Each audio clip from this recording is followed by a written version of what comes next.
نحمده ونصلي ونسلم على رسوله الكريم أما بعد فأعوذ بالله من الشيطان الرجيم بسم الله الرحمن الرحيم إنك لعلى خلق عظيم صدق الله العظيم۔ قرآن کریم نے اللہ کے نبی صلی اللہ علیہ وسلم کی ایک تعریف بیان کی ہے۔ وہ تعریف یہ ہے کہ آپ خلق عظیم کے مرتبے پر فائز ہیں۔ انک لعلی خلق عظیم، بے شک آپ خلق عظیم کے مرتبے پر فائز ہیں۔ اللہ کے نبی صلی اللہ علیہ وسلم سے پوچھا گیا کہ یا رسول اللہ، یہ خلق عظیم کیا چیز ہے؟ قرآن میں آپ کی تعریف آئی ہے کہ آپ خلق عظیم کے حامل ہیں، خلق عظیم کے مرتبے پر آپ فائز ہیں۔ تو یہ خلق عظیم کیا چیز ہے؟ خلق اخلاق، یہ ایک ہی چیز کے دو نام ہیں۔ ایک ہوتا ہے خلق، خلق کہتے ہیں پیدا کرنا، پیدا ہونا، اور ایک خلق خاء کی پیش کے ساتھ۔ اس کے خلق اور اخلاق جو ہم استعمال کرتے رہتے ہیں اپنے ہاں، ان دونوں کا ایک ہی مطلب ہوتا ہے۔ تو قرآن کریم میں آپ کے اخلاق کی جب تعریف کی گئی تو آپ کے بارے میں کہا گیا کہ آپ اخلاق عظیمہ کے مرتبے پر فائز ہیں۔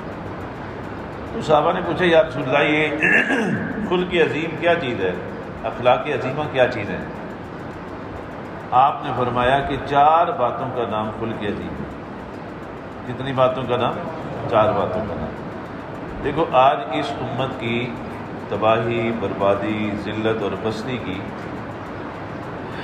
جہاں اور کچھ وجہ ہیں، ان میں ایک سب سے بڑی وجہ یہ ہے کہ یہ امت اپنے نبی کی سیرت سے بالکل بے خبر ہے۔ اس کا سارا زور سیرت منانے پہ ہے، سیرت اپنانے پہ کوئی توجہ نہیں ہے۔ ہمارے ہاں بس اتنا کافی سمجھا جاتا ہے کہ ربیع الاول کا مہینہ آئے گا تو ہم جشن منا لیں گے، عید منا لیں گے، جھنڈیاں لگا لیں گے، قمقمے روشن کر لیں گے، حلوے اور چاول پکا کے خود ہی کھا لیں گے، اور ہم سمجھیں گے کہ ہم نے اپنے نبی کی محبت کا حق ادا کر دیا ہے۔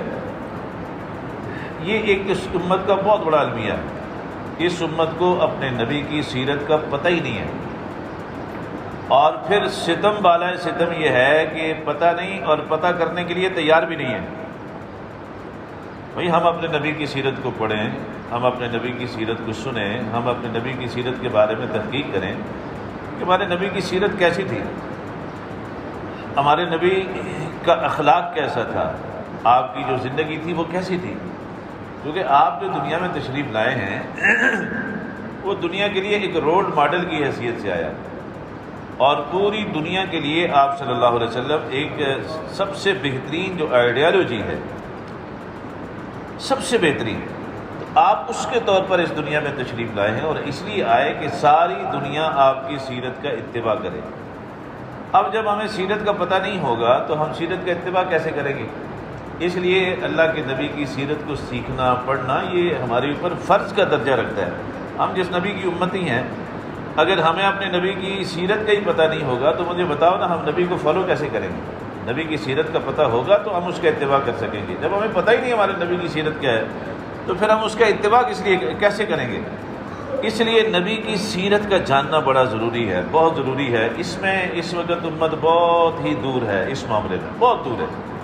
یہاں تو حال یہ ہے کہ ایک بزرگ سنا رہے تھے کہ میں ایک دفعہ ملتان کے ایک چوک میں کھڑا ہوا، حالانکہ ملتان کو مدینۃ الاولیاء کہا جاتا ہے، یعنی لگے میں ملتان کے ایک چوک میں کھڑا ہوا تو میں نے آنے جانے والوں سے پوچھنا شروع کیا کہ بھائی ہمارے نبی کا نام کیا ہے؟ ہم مسلمان ہیں، ہمارے نبی کا نام کیا ہے؟ وہ فرمانے لگے کہ میں نے 21 لوگوں سے پوچھا، ان میں سے 19 لوگوں نے غلط بتایا۔ یہ اسلامی جمہوریہ پاکستان کی بات کر رہا ہوں۔ آپ آئے دن آپ دیکھتے رہتے ہیں، پڑھتے رہتے ہیں، سنتے رہتے ہیں، کیا حال ہے ہمارا۔